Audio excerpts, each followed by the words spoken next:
Madame Aude Luquet pour le groupe démocrate. Je vous remercie, s'il vous plaît. Madame Luquet, allez-y.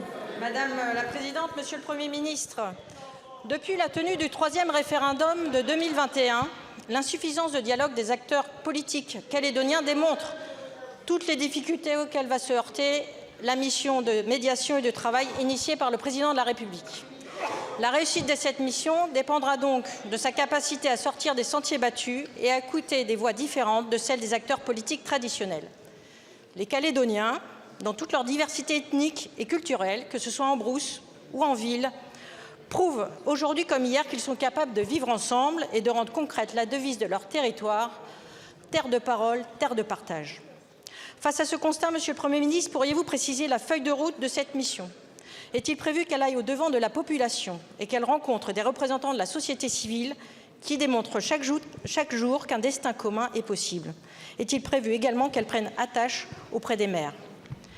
À côté de ce dialogue institutionnel, il y a des inquiétudes économiques, en particulier pour les collectivités, afin de réparer les dommages colossaux causés par les événements de ces dernières semaines, dans une économie exsangue depuis plusieurs mois du fait de la crise du nickel et de la concurrence sino-indonésienne.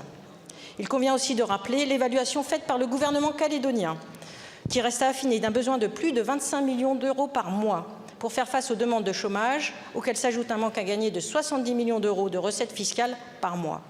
Enfin, dans le secteur privé, nombre d'entreprises de petite taille ne seront pas en mesure d'assurer le paiement des salaires de ce mois de mai. Monsieur le Premier ministre, pourriez-vous nous indiquer dans quel délai et sous quelle forme le gouvernement compte-t-il créer le fonds de solidarité annoncé par le Président de la République pour répondre à cette situation qui touche nos compatriotes calédoniens? Je vous remercie. Je vous remercie, ma chère collègue. La parole est à Monsieur le Premier ministre. Merci Madame la Présidente, Mesdames et Messieurs les députés, Madame la députée Aude Luquet. La situation en Nouvelle-Calédonie reste tendue et nous le savons, un rien, une étincelle peut suffire à ce que les violences reprennent plus fort. Face aux émeutes meurtrières de ces dernières semaines, notre première urgence, ça a été et ça reste encore aujourd'hui, c'est encore d'actualité, évidemment, de rétablir l'ordre. Grâce à l'engagement exceptionnel de nos forces de l'ordre, à qui je veux rendre une nouvelle fois hommage. Le rétablissement de l'ordre, évidemment, grâce aux mesures qui ont été prises dans le cadre de l'état d'urgence, grâce à l'envoi de forces de sécurité supplémentaires. Avec le ministre de l'Intérieur et des Outre-mer, avec la ministre déléguée chargée des Outre-mer, nous restons évidemment extrêmement mobilisés et vigilants. Vous l'avez dit, Madame la députée, il ne faut pas attendre pour envisager la suite et pour avancer.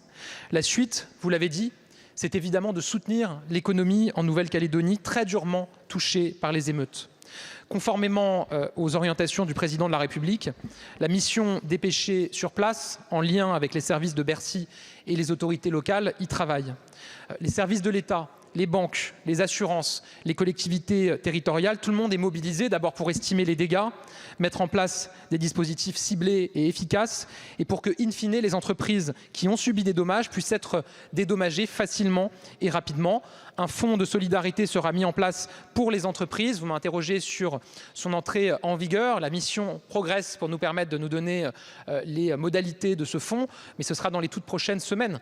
Il pourrait y avoir des exonérations de cotisations sociales, de l'activité partielle et évidemment du soutien financier avec les collectivités locales pour les secteurs économiques qui ont été touchés et par ailleurs un soutien aux collectivités locales évidemment.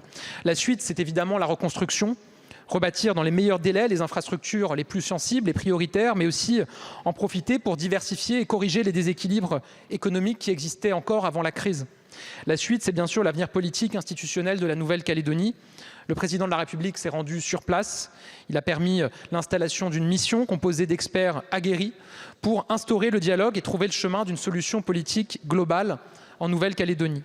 Comme depuis la première heure, je le redis ici, nous voulons donner toutes ces chances au dialogue.